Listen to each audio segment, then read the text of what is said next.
Well, it'll be a big day for African football with two teams in the knockout stages of the competition for the first time. Nigeria and Algeria are both in action. They're not necessarily the African representatives you'd have been expecting to make it through, though. And a little bit earlier on, I caught up with African football journalist Gary Smith. The Algerians especially, looking at the way they qualified and the way they've had a great 2013, and coming into this tournament, there were about 12 games unbeaten since the start of 2013. And for them and the people of Algeria, they knew that, especially with the kind of coach they had as well, the kind of system they had, they expected something good from them. So you had like big newspapers like The Guardian doing their rankings and putting them all the way down there and infuriating a lot of Algerians, and now The Guardian has put them on the 12th in their new power rankings, and they're like, yeah, this is where we should be. How much do you think Algeria will be motivated by the now very famous incident of 1982 where Austria and Germany colluded against them? Will that have an impact on how they're approaching this game? Well, let me tell you, Algerian state television has been replaying that match on the loop for days now. That is what it means for them. Several seminal things have happened in Algeria since then.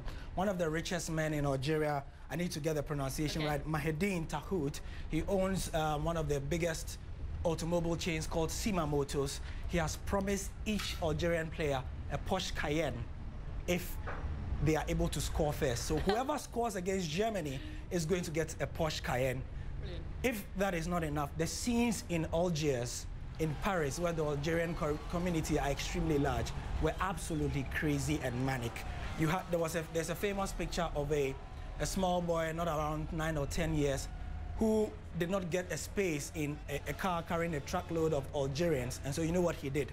He took a tire from the street, a big truck tire, got into the tire and got himself rolled inside and started rolling himself alongside the truck.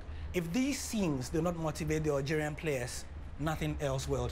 And it's great for Algeria because for some of these players, most of whom come from a French background, is vindication for them, because the truth is that in Algeria, there's a question of purity versus those who have come from abroad.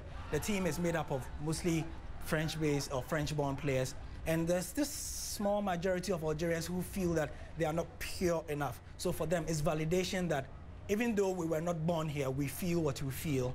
We bleed red, we bleed green and white, and we are the least fanatic just like everybody else. So that is what it means for them. Also, what other motivation can you have if you're an Algerian player than for the fact that if Algeria upsets Germany, and France upset Nigeria, we are going to have Algeria meeting their colonial masters. That will be one big match.